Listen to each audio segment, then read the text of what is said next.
All right, everybody knows that you're supposed to be eating your vegetables. That's something our parents teach us from very, very young age. And the primary reason to be eating your vegetables is mainly for the micronutrients. But what exactly micronutrients are in your vegetables anyway? That's what we're gonna go into in this video. So this is a video that I didn't necessarily think I was gonna make. The reason I decided to make it was because I wanted to look at the vegetables that I was eating and see if I needed to diversify it or anything like that.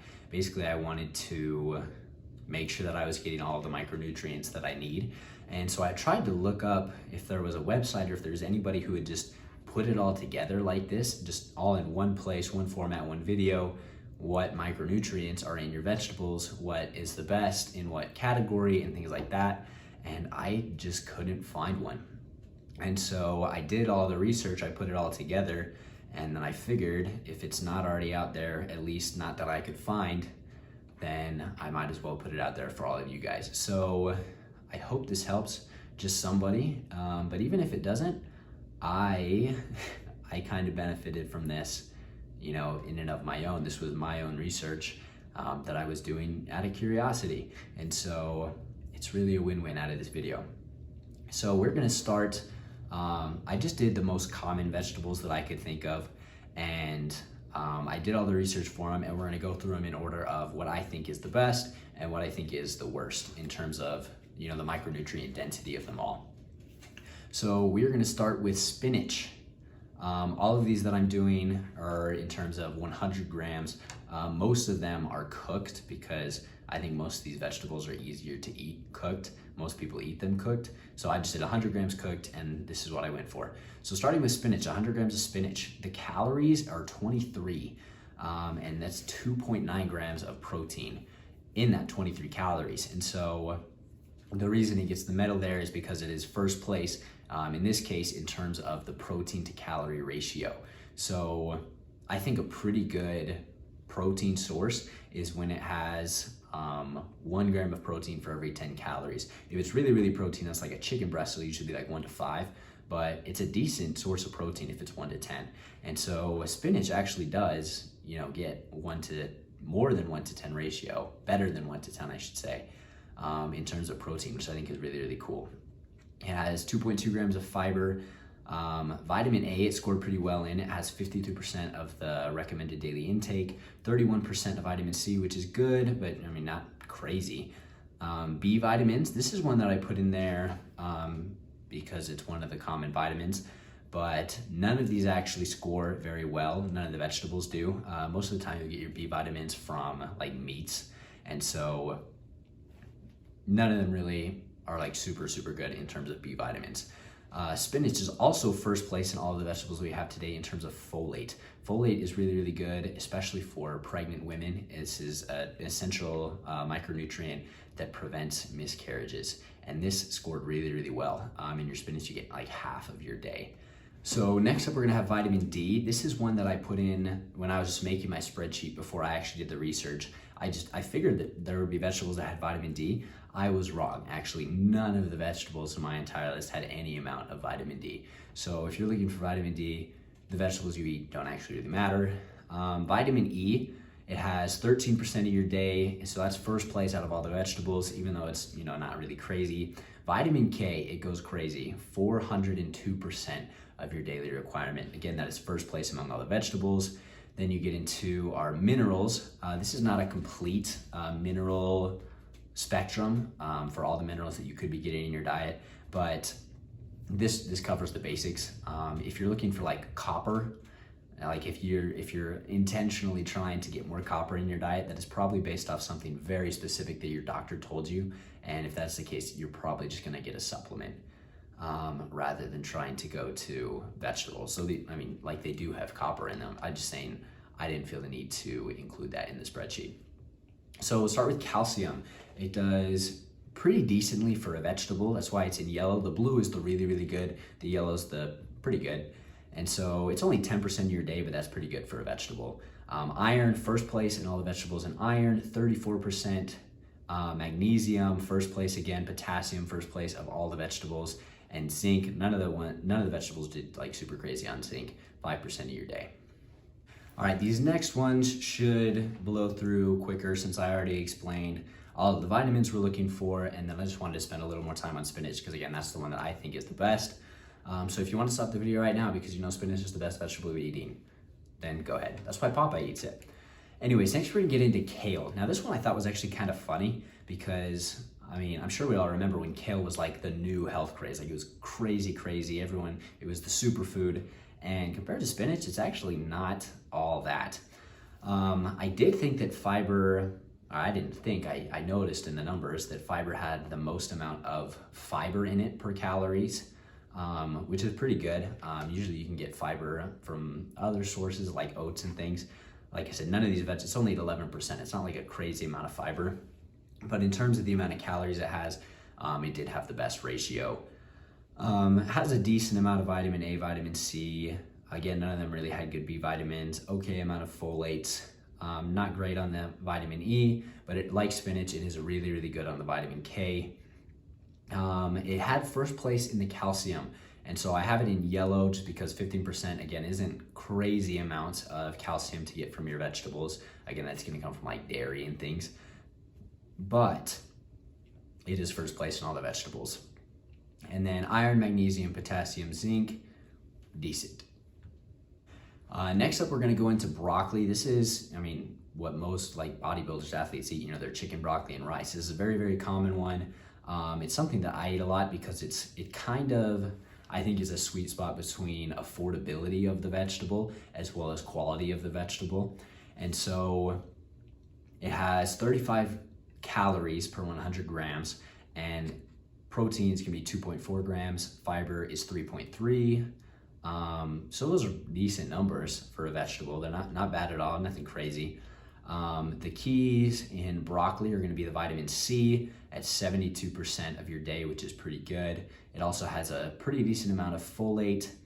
It has first place in vitamin E. Again, none of these vegetables really had a crazy amount of vitamin E, but broccoli takes first place. And the vitamin K, it's not like on par with the broccoli or with the spinach and the kale where it's like several times of the daily requirement, but it reaches your daily requirement.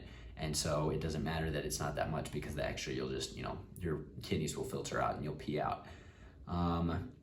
In terms of all of the minerals, there you go, nothing crazy. Next up is Brussels sprouts. Brussels sprouts are decent. Again, they're in fourth place as I rank them.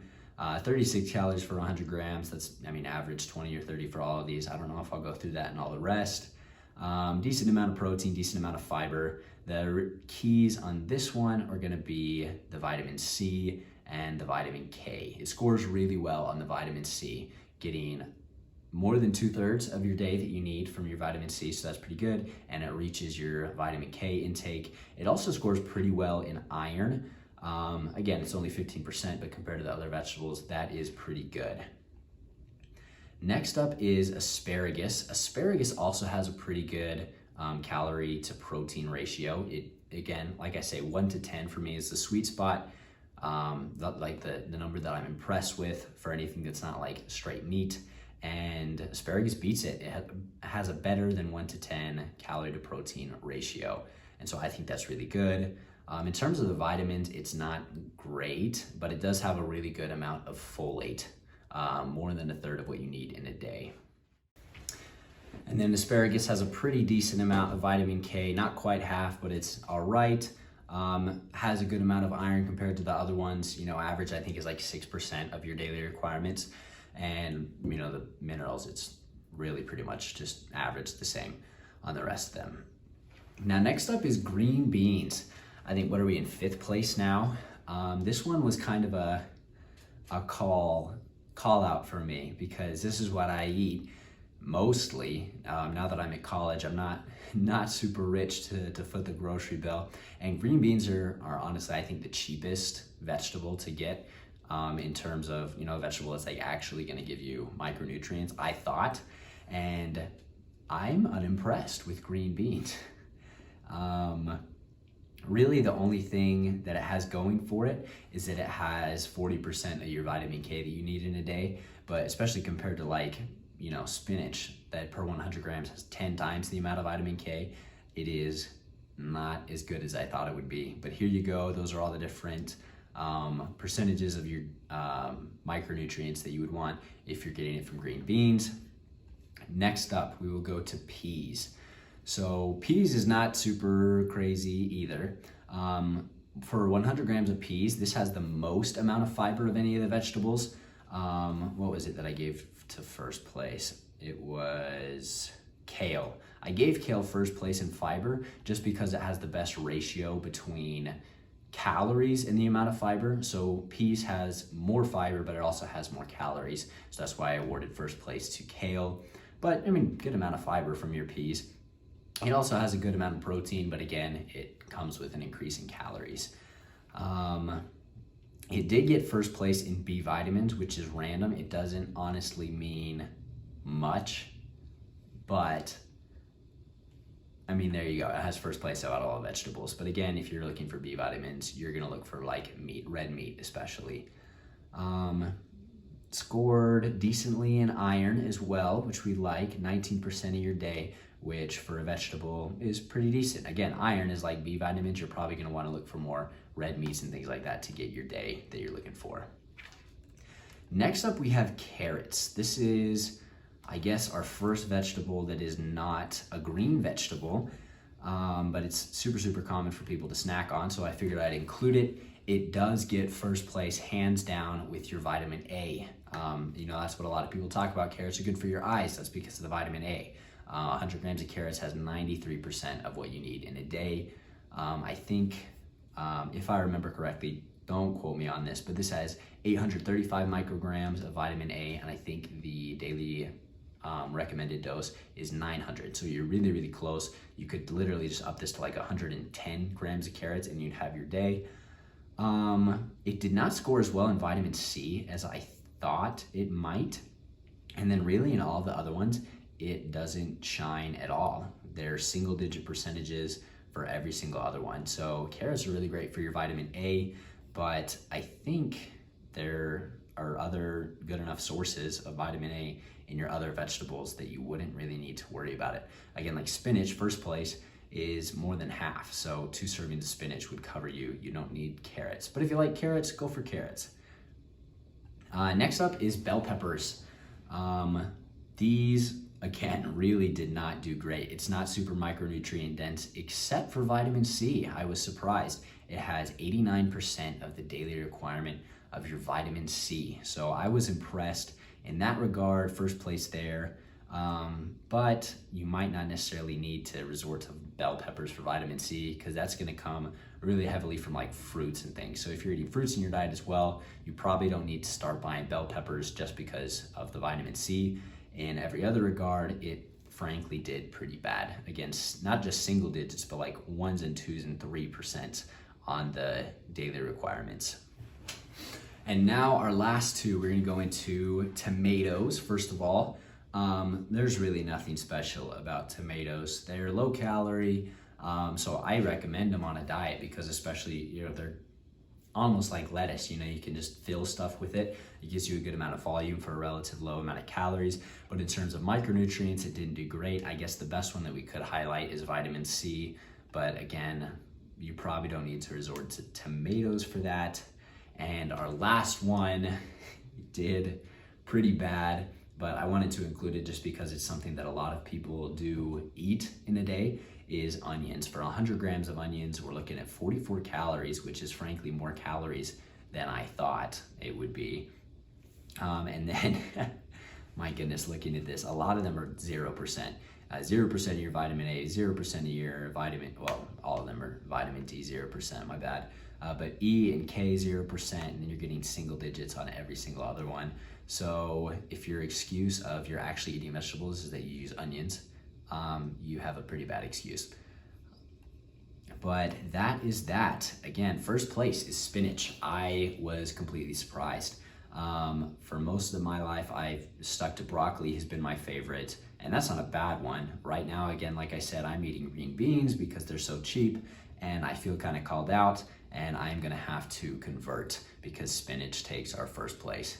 I hope this helps. Again, if it didn't help anybody else out there, it helped me. I got all of this together. And so I'm really grateful for that aspect. If you want to come along for the ride and get more content on how you can reach all of your physical goals, training, nutrition, anything, follow along for the ride. You can follow me on Instagram as well. If you have any questions that I didn't answer, things you're curious about, please let me know. I will try to get to them, get you an answer in the comments, or maybe it'd be a good idea for another video. So thanks for watching along. I'll see you guys.